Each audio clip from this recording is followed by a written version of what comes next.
ഉണ്ണി ബാലകൃഷ്ണൻ ഈ ഘട്ടത്തിൽ അദ്ദേഹത്തിന്റെ വാക്കുകൾ ഓർമ്മിച്ചു പോവുകയാണ്. അറിയാത്ത അത്ഭുതങ്ങളെ ഗർഭത്തിൽ വഹിക്കുന്ന മഹാസമുദ്രങ്ങളെക്കാൾ അറിയുന്ന എൻ്റെ നിളാനദിയെയാണ് എനിക്കിഷ്ടം എന്നുള്ളത്. അതായത് കൂടല്ലൂർ എന്ന ആ ഒരു ഗ്രാമവുമായി അദ്ദേഹം എത്രത്തോളം ഇഴുകിച്ചേർന്നിരുന്നു എന്നത് അദ്ദേഹം പറഞ്ഞിട്ടുണ്ട്. എൻ്റെ ചെറിയ ലോകത്തോട് ഞാൻ മാറി നിൽക്കാനാവാത്ത വിധം, കൂടല്ലൂർ എന്ന എൻ്റെ ചെറിയ ഗ്രാമത്തോട് ഞാൻ മാറി നിൽക്കാനാവാത്ത വിധം ബന്ധപ്പെട്ടിരിക്കുന്നു എന്ന്. ആ ചെറിയ ലോകത്തിരുന്നു കൊണ്ട് ഒരു കഥാപ്രപഞ്ചം തന്നെ സൃഷ്ടിക്കാൻ അദ്ദേഹത്തിന് കഴിഞ്ഞു എന്നുള്ളതാണ്. അവിടെ നിന്ന് കേരളത്തെ ലോകത്തിന് നെറുകയിൽ എത്തിക്കാൻ സാഹിത്യ ലോകത്ത് അദ്ദേഹത്തിന് സാധിച്ചു എന്നുള്ളതാണ്. പക്ഷേ അപ്പോഴും ഈ ഒരു ചെറിയ കഥാപാത്രങ്ങളിലൂടെ, ചെറിയ കഥാലോകത്തിരുന്നു കൊണ്ട് വലിയ വലിയ സ്ഥാനങ്ങളിലൂടെ അദ്ദേഹം എങ്ങനെയാണ് സാഹിത്യ ലോകത്തെ കൊണ്ടുപോയിരുന്നത് എന്നതും നമ്മൾ കണ്ടതാണ്, അല്ലേ? നിശ്ചയമായും ശ്രുതി ഇപ്പോൾ പറഞ്ഞതുപോലെ വളരെ ചെറിയൊരു പ്രദേശത്തിൻ്റെ കഥയാണ് എപ്പോഴും എം ഡി പറയാൻ ശ്രമിച്ചിട്ടുള്ളത്. ചില നാലുകെട്ടുകൾക്കുള്ളിലെ ജീവിതം, ചില മനുഷ്യരുടെ അരക്ഷിതാവസ്ഥ, അത്തരം കാര്യങ്ങളൊക്കെയാണ് യഥാർത്ഥത്തിൽ എം ഡി തൻ്റെ കഥകളിലൂടെ ആവിഷ്കരിച്ചിട്ടുള്ളത്. പക്ഷേ നമുക്കറിയുന്നത് പോലെ മനുഷ്യൻ്റെ അവസ്ഥ, അത് ദുഃഖമാണെങ്കിലും പ്രണയമാണെങ്കിലും സ്നേഹമാണെങ്കിലും വൈരാഗ്യമാണെങ്കിലും ഒക്കെ അതിനൊരു സാർവലൗകികമായ സ്വഭാവമുണ്ട്. ലോകത്തെവിടെ ഏത് മനുഷ്യനായാലും, ഏത് രാജ്യത്ത് ജീവിക്കുന്ന മനുഷ്യനായാലും അയാളുടെ സ്നേഹം എന്ന് പറയുന്നത് ഒരു മലയാളിയുടെ സ്നേഹവും ഒരു അമേരിക്കക്കാരൻ്റെ സ്നേഹവും തമ്മിൽ ഒരു വ്യത്യാസവുമില്ല. ഒരു മലയാളിയുടെ പ്രണയവും ഒരു ഇറ്റലിക്കാരൻ്റെ പ്രണയവും തമ്മിൽ വ്യത്യാസമില്ല. പ്രണയവും വിരഹവും സ്നേഹവും വിദ്വേഷവും പകയും എല്ലാം മനുഷ്യരെ സംബന്ധിച്ചിടത്തോളം ഒരുപോലെയാണ്. അതുകൊണ്ട് ഒരു ചെറിയ പ്രദേശത്തിനകത്ത് നിന്ന് അദ്ദേഹം ഒരു ചെറിയ സമൂഹത്തിൻ്റെ കഥയാണ് പറഞ്ഞതെങ്കിലും അതിന് നേരത്തെ ശ്രുതി സൂചിപ്പിച്ചതുപോലെ ഒരു സാർവലൗകികമായ സ്വഭാവമുണ്ടായിരുന്നു. ആർക്കും പെട്ടെന്ന് ഐഡൻറ്റിഫൈ ചെയ്യാൻ കഴിയുന്ന തരത്തിലുള്ള സാഹചര്യങ്ങളെയാണ് അദ്ദേഹം പലപ്പോഴും അദ്ദേഹത്തിൻ്റെ കഥകളിൽ ആവിഷ്കരിച്ചിട്ടുള്ളത്. എം ടിയുടെ കഥ വായിക്കുന്ന ഒരാൾക്ക് താൻ തന്നെയാണോ ആ കഥാപാത്രം എന്ന് തോന്നിപ്പിക്കും വിധത്തിൽ, അത്രയധികം ഈ വായനക്കാരനെ കഥയിലേക്ക് ആകർഷിക്കും വിധത്തിൽ കഥകൾ രചിക്കാനും അത്തരത്തിലുള്ള പ്രമേയങ്ങൾ കണ്ടെത്താനും ആ പ്രമേയങ്ങളെ മനോഹരമായി ആവിഷ്കരിക്കാനുമൊക്കെ എം ടി കാണിച്ചിട്ടുള്ള ക്രാഫ്റ്റ് എന്ന് പറയുന്നത് വളരെ പ്രധാനമാണ്.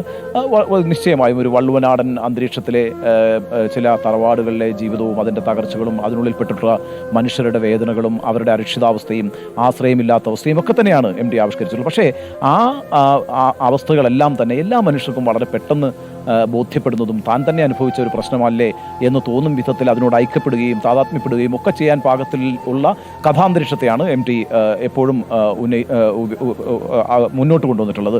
നമുക്കറിയാമല്ലോ, എം ടി മികച്ച വായനക്കാരനായിരുന്നു. എനിക്ക് നേരിട്ടറിയാവുന്ന കാര്യമാണ്. ലോക സാഹിത്യത്തെ സംബന്ധിച്ച് ഇത്ര ആഴമുള്ള അറിവുള്ള എഴുത്തുകാർ വളരെ വിരളമാണ്.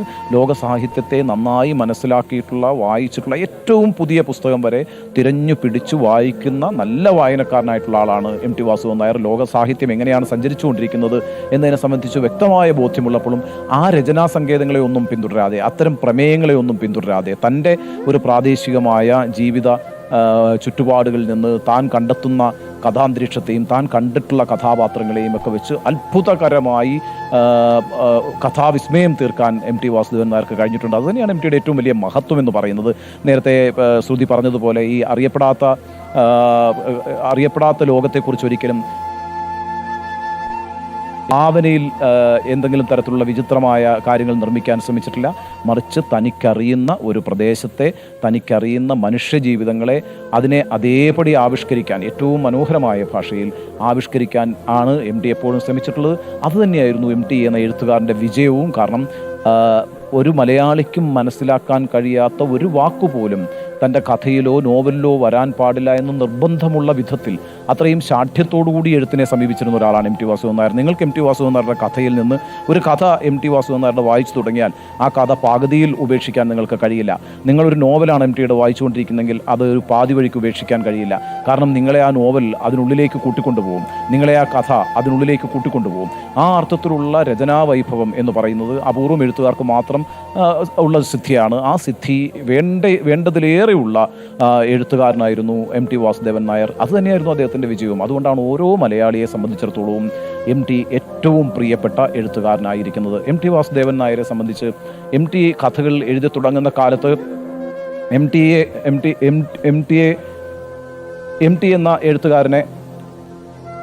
ടി എന്ന എഴുത്തുകാരനെ മലയാളികൾ ഇഷ്ടപ്പെടുന്നതിൻ്റെ ഏറ്റവും പ്രധാനപ്പെട്ട കാര്യം അവരോരോരുത്തരും അനുഭവിച്ചിട്ടുള്ള ജീവിത സാഹചര്യങ്ങളെ അതിമനോഹരമായി ആവിഷ്കരിക്കാൻ എം ടിക്ക് കഴിഞ്ഞു എന്നുള്ളതാണ്. ഒട്ടും തന്നെ ക്ലിഷ്ടമായ ഭാഷ എം ടി ഉപയോഗിക്കാറില്ല. എം ടി ഏറ്റവും ലളിതമായ ഭാഷയിലാണ് അദ്ദേഹത്തിൻ്റെ രചനകളെല്ലാം നടത്തിയിട്ടുള്ളത്.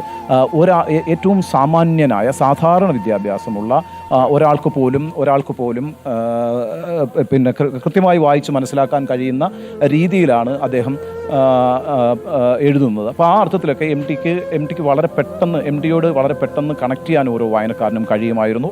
അപ്പോൾ അതുകൊണ്ട് ഏറ്റവും പ്രിയപ്പെട്ട എഴുത്തുകാരനായി എം ടി മാറുന്നതിൻ്റെ ഏറ്റവും പ്രധാനപ്പെട്ട കാര്യം നാം ഓരോരുത്തരും അനുഭവിക്കുന്ന സാഹചര്യങ്ങളെ, നാം കടന്നു പോയിട്ടുള്ള സാഹചര്യങ്ങളെ വളരെ ലളിതമായി എന്നാൽ വളരെ മനോഹരമായ ഭാഷയിൽ നമുക്ക് വളരെ വേഗത്തിൽ മനസ്സിലാകുന്ന ശൈലിയിൽ ആവിഷ്കരിക്കാൻ എം ടി വാസുദേവൻ നായർക്ക് കഴിഞ്ഞു എന്നുള്ളതാണ്. അതുകൊണ്ടൊരു സാധാരണ എഴുത്തുകാരനാണ് എം ടി എന്ന് നമുക്ക് പറയാനും കഴിയില്ല. കാരണം എം ടി മലയാള ചെറുകഥാ സാഹിത്യത്തെ എം ടിയുടേതായ വഴിയിൽ നയിച്ചു എന്നുള്ളതാണ് ഏറ്റവും പ്രധാനപ്പെട്ട കാര്യം. എം ടി വലിയ സാഹിത്യകാരന്മാരെ വായിക്കുന്നു, ലോക സാഹിത്യം വായിക്കുന്നു, മലയാളത്തിലെ എല്ലാ സാഹിത്യകാരന്മാരെയും വായിക്കുന്നു. പക്ഷേ ആരുടെയും സ്വാധീനത്തിൽ പെടുന്നൊരു ഭാഷാ ശൈലിയായിരുന്നില്ല എം ടി വാസുദേവൻ നായരുടേത്. എം ടിയുടേതായ ഒരു ഭാഷ രൂപീകരിച്ചു. പിൽക്കാലത്ത് എം ടിയുടെ ഭാഷ മലയാളികൾ അനുകരിക്കുന്ന, ഏതൊരു എഴുത്തുകാരനും അനുകരിക്കുന്ന വിധത്തിൽ ഉയർത്താനും എം ടി വാസുദേവൻ നായർക്ക് കഴിഞ്ഞിട്ടുണ്ട്. അതായത് സ്വന്തമായി എം ടി എന്ന് പറയുന്ന രണ്ടക്ഷരം എന്ന് പറയുന്നത് മലയാളിയെ സംബന്ധിച്ചിടത്തോളം, ഞാൻ നേരത്തെ പറഞ്ഞ കണക്ക് മലയാളം തന്നെയാണ്, മലയാളി എന്ന് തന്നെയാണ്. എം ടി എന്ന ആ രണ്ടക്ഷരം ഇംഗ്ലീഷ് രണ്ടക്ഷരമാണെങ്കിൽ കൂടിയും മലയാളികൾ ഏറ്റവും ഇഷ്ടപ്പെടുന്ന രണ്ട് മലയാളം അക്ഷരമായിട്ട് എം ടി മാറിയിരുന്നു, അല്ലെങ്കിൽ എം ടി അങ്ങനെ മാറ്റി തീർത്തു എം ടി എന്നുള്ളതാണ്. അപ്പോൾ അങ്ങനെ എം ടിയുടെ ഒരു കാലഘട്ടമാണ് ഇപ്പോൾ അവസാനിക്കുന്നത്. കഴിഞ്ഞ 7 പതിറ്റാണ്ട് കാലം മലയാളത്തിൻ്റെ ജീവിതത്തിൽ, അത് ഏതു തരത്തിലുള്ള സാംസ്കാരിക ജീവിതത്തിലും സാമൂഹിക ജീവിതത്തിലും ചലച്ചിത്ര ജീവിതത്തിലും ഒക്കെ എം ടിയോളം സ്വാധീനം ചെലുത്തിയിട്ടുള്ള മറ്റൊരു എഴുത്തുകാരൻ എം ടിയുടെ കാലത്തിലില്ല എന്ന് മാത്രമല്ല, തുടർന്ന് ഇനി ഒരു കാലത്ത് അത്രയേറെ ഒരു എന്താ പറയുക, ഒരു ഭാഷാ സമൂഹത്തെ മുഴുവൻ ഒരു കാലഘട്ടമാണ് ഇവിടെ അവസാനിക്കുന്നത്. മലയാളത്തിന്റെ അക്ഷര സുഹൃതമാണ് ഓർമ്മയായിരിക്കുന്നത്. എം ടി എ പ്രമുഖർ അനുസ്മരിക്കുന്നു.